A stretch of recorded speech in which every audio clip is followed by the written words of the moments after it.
अस्सलाम वालेकुम, welcome to my guide. इस वीडियो के अंदर मैं आपको बताऊंगा कि हम लोग एक्सेल के अंदर और एंड का जो फार्मूला होता है वो किस तरीके से इस्तेमाल करते हैं। बेसिकली और एंड का जो फार्मूला होता है वो हमारे पास लॉजिकल टेस्ट के लिए इस्तेमाल किया जाता है, जो कि हमारी जितनी भी लॉजिक्स हैं उसमें से कौन कौन सी ट्रू हैं और कौन कौन सी फॉल्स हैं। तो सबसे पहले मैं एक्सेल पर आता हूँ। अच्छा, यहाँ पे मेरे पास कुछ टेस्ट केस हैं, ठीक है, जिसमें मैंने नंबर्स लिखे हुए हैं और यहाँ पे मेरे पास ये और एंड के रिजल्ट्स हैं और ये और के रिजल्ट्स हैं, ठीक है। मैं दोनों फार्मूलाज जो है वो एक साथ लगाऊंगा ताकि आप लोगों को दोनों के अंदर डिफरेंस पता चले कि एंड का फार्मूला जो है वो किस तरह वर्क करता है और का जो फार्मूला है वो किस तरह वर्क करता है, ठीक है। तो सबसे पहले मैं एंड का फंक्शन लगाता हूँ। अच्छा, अब सबसे पहले मुझसे वो क्या मांग रहा है कि आपकी लॉजिक बन गया है, ठीक है। अच्छा, इसमें लॉजिक्स जो है वो आप जितनी चाहे वो दे सकते हैं, ठीक है। लेकिन मैं यहाँ पे भी सिर्फ दो लॉजिक्स लूँगा।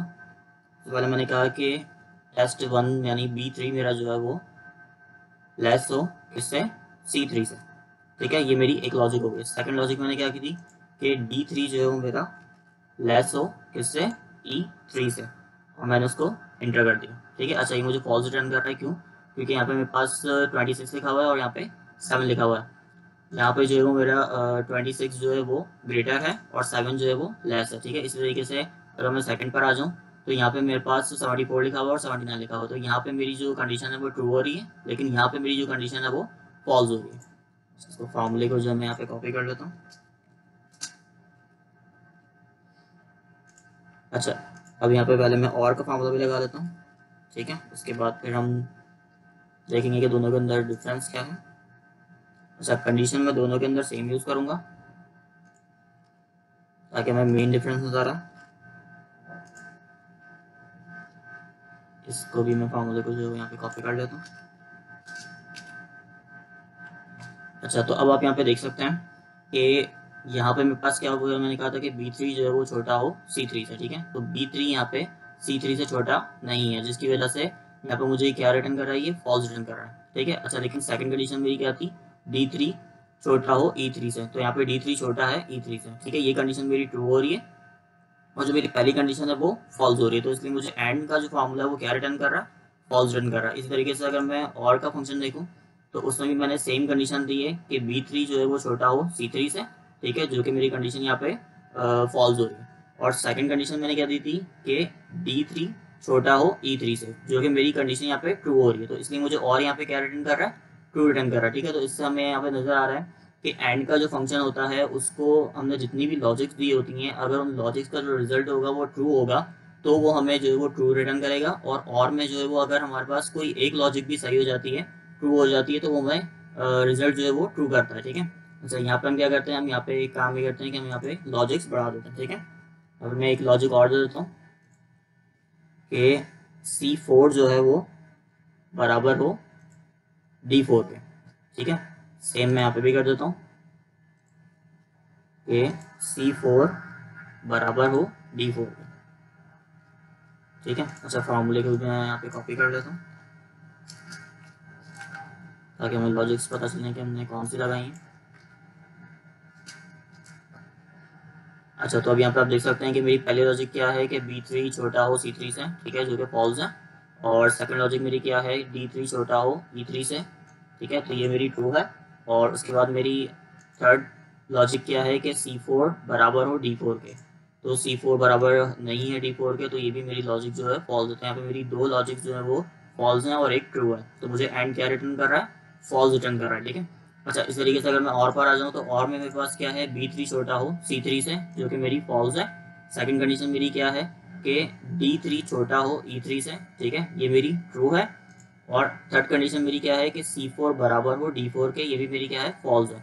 तो लेकिन यहाँ पे जो और का फंक्शन है वो मुझे ट्रू रिटर्न कर रहा है, ठीक है। तो इसका मतलब कि एंड के फंक्शन में अगर हमारे पास कोई एक भी कंडीशन जो है वो फॉल्स होगी तो वो हमें क्या रिटर्न करेगा, फॉल्स रिटर्न करेगा। लेकिन ट्रू का जो फंक्शन है उसमें अगर कोई एक भी कंडीशन हमारे पास ट्रू हो जाएगी तो हमें ट्रू रिटर्न करेगा, ठीक है। अब यहाँ पे मैं एक काम करता हूँ कि मैं यहाँ पे फॉल्स की जो मेरी रिजल्ट आ रहा है, एंड का जो मेरा रिजल्ट आ रहा है फॉल्स, इसको जो है मैं कन्वर्ट करता हूँ ट्रू में। किस तरीके से कि मेरी जितनी भी मैंने यहाँ पे कंडीशंस दी है मैं इनको ट्रू कर देता हूँ, ठीक है।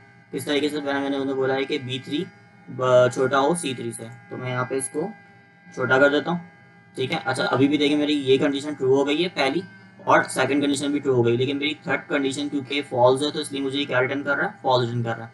अब जैसे ही मैं थर्ड कंडीशन को यहाँ पे ट्रू करूंगा, ठीक है, तो आप देख सकते हैं कि इसने मुझे क्या रिटर्न किया, ट्रू रिटर्न किया। तो इसका मतलब कि एंड का जो हमारे पास फार्मूला होता है, उसको जब तक हर कंडीशन जो है, जो भी हमने लॉजिक्स दी होती है, जब तक वो ट्रू नहीं मिलती वो हमें ट्रू रिटर्न नहीं करता।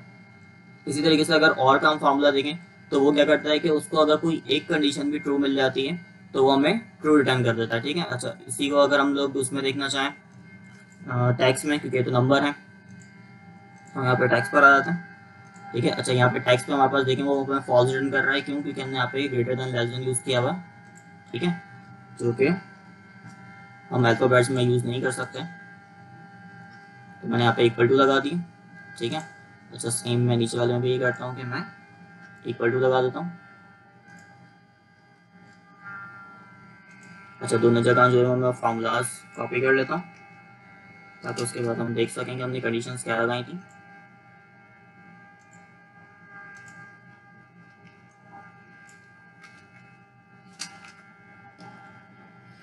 अच्छा, तो पहली हमारे पास जो कंडीशन है वो क्या है कि B3 बराबर हो C3 के, और मैं यहाँ पे देख रहा है कि B3 बराबर नहीं है C3 के, इस तरीके से सेकंड क्या है, D3 बराबर हो E3 के, ये भी हमारी क्या है, फॉल्स है। और थर्ड कंडीशन क्या आती है कि C4 बराबर हो D4 के, तो C4 भी जो है वो बराबर नहीं है D4 के, ठीक है। अच्छा, अगर इनमें से कोई एक भी बराबर होता तो हमारा एंड का जो रिजल्ट है वो क्या आता, फॉल्स ही आता, ठीक है, जब तक तीनों केस जो है वो हमारे बराबर नहीं हो जाती, तीनों लॉजिक्स जो है वो हमारी ट्रू नहीं हो जाती।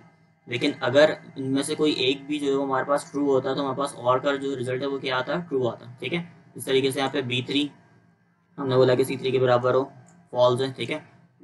D3 जो है वो E3 के बराबर हो, वो भी फॉल्स है। इस तरीके से C4 D4 के बराबर हो, ये भी फॉल्स है। तो अब मैं क्या करूँगा, मैं इसमें से कोई भी एक कंडीशन जो है वो ट्रू करूँगा, तो आप देखेंगे कि जैसे ही मैं उसको ट्रू करूँगा तो मेरा एंड का जो फॉर्मूला है वो तो फॉल्स ही रिटर्न करेगा, क्योंकि उसको तीनों कंडीशन ट्रू चाहिए होती है। लेकिन जो और का फॉर्मूला है वो क्या करेगा, मुझे ट्रू रिटर्न कर देगा, ठीक है। इस तरीके से मैं यहाँ पे D लिख देता हूँ। तो देखें, जैसी मेरी एक कंडीशन ट्रू हुई, ठीक है, चाहे वो इनमें से कोई सी भी हो, ठीक है, अगर मैंने 10 कंडीशन डाली हुई है तो उन 10 लॉजिक्स में से कोई एक लॉजिक भी अगर ट्रू होगी तो मुझे और का जो रिजल्ट है वो क्या रिटर्न करेगा, ट्रू रिटर्न करेगा, ठीक है। इसी तरीके से अगर मेरे पास 10 लॉजिक्स हैं तो उन 10 में से अगर 9 भी सही होंगी तो मुझे एंड का जो फॉर्मूला है वो क्या रिटर्न करेगा, फॉल्स रिटर्न करेगा, जब तक वो 10th जो है वो ट्रू नहीं हो जाएगी, ठीक है। इस तरीके से अगर मैं यहाँ पे इन सबको कंडीशन को सेम कर दूँ, देखिए यहाँ पे मैंने दो कंडीशन जो है वो ट्रू कर दी, लेकिन अभी भी जो है मुझे फॉल्स रिटर्न कर रहा है, ठीक है। तो मैं यहाँ पे इसको, अब यहाँ पे मैंने तीनों कंडीशन जो है वो ट्रू कर दी है, तो आप देख सकते हैं कि ये मुझे क्या रिटर्न कर रहा है, ट्रू रिटर्न कर रहा है। तो एंड और का जो फॉर्मूला है वो हमारा इस तरीके से वर्क करता है, ठीक है, कि वो कंडीशन जो है वो एंड में जो है वो आपको सारी लॉजिक जो है वो अगर आपकी ट्रू होती हैं तो वो आपको ट्रू रिटर्न करता है, और जो है वो अगर आपकी कोई एक भी लॉजिक ट्रू हो जाती है तो वो उसको ट्रू रिटर्न कर देता है, ठीक है। जिस तरीके से अगर मैं मंथ और ईयर की बात करूँ कि मंथ ये हो, मई हो, और ईयर जो है वो 2000 हो, तो जो है वो मेरा आंसर शो हो, ठीक है। तो वो एंड में जो है वो तभी सिर्फ शो होगा जब मेरे पास मंथ में हो और मेरा ईयर जो है वो 2000 हो, तभी वो जो है मुझे आंसर रिटर्न करेगा, ठीक है। लेकिन अगर मैं और में ये फार्मूला लगाता हूँ तो अगर मेरा मंथ में है तो उसके साथ कोई भी ईयर आ जाएगा तो मुझे रिटर्न करेगा आंसर, ठीक है। इस तरीके से अगर मेरा ईयर 2000 होगा और उसके साथ कोई भी मंथ आ जाएगा तो भी मुझे जो है वो आंसर रिटर्न करेगा, ठीक है, शो करेगा। तो आई होप ये आपको एंड और का जो फंक्शन है वो समझ में आ गया होगा कि किस तरीके से जो है वो ये वर्क कर रहा होता है। अच्छा, अब इसको जो है हम लोग किस तरीके से फार्मूलाज के अंदर इस्तेमाल करते हैं, हम इसको इफ़ के फार्मूला के अंदर यूज़ कर सकते हैं, वीलुकअप में यूज़ कर सकते हैं, चूज़ के फार्मूला में यूज़ कर सकते हैं, और एरर टाइप में भी यूज़ कर सकते हैं। अच्छा, ये एरर टाइप और चूज़ का फार्मूला अगर आप लोगों ने जो है वो अभी तक एक्सेल पर इस्तेमाल नहीं किया है तो आप मेरी वीडियोस जो है वो देख कर और उसको भी सीख सकते हैं कि वो किस तरीके से आप लोग फार्मूला एक्सेल के अंदर जो है वो अप्लाई कर सकते हैं। डिस्क्रिप्शन में उसकी लिंक है, आप वहाँ से जाके जो है वो उसको विजिट कर सकते हैं। इसके अलावा अब नेक्स्ट वीडियो में जो है वो मैं आपको बताऊंगा कि हम लोग किस तरीके से जो है वो एंड और को जो है वो इफ़ के फार्मूला के अंदर यूज़ करते हैं, वीलुकअप में यूज़ करते हैं, चूज़ में यूज़ करते हैं, और एरर टाइप में यूज़ करते हैं। इसके अलावा और किसी फार्मूले के अंदर जो है वो हम लोग एंड और को किस तरीके से इस्तेमाल कर सकते हैं। आई होप आपको ये वीडियो पसंद आई होगी। अगर आपको वीडियो पसंद आई तो आप मेरे चैनल को लाइक करें, सब्सक्राइब करें, ज़्यादा से ज़्यादा शेयर करें वीडियो को, और अगर कोई और फार्मूला या कोई कम्बिनेशन आप हमसे सीखना चाहते हैं तो हमें कमेंट करें, तो इंशाल्लाह नेक्स्ट वीडियो में मैं आपको बता दूँगा।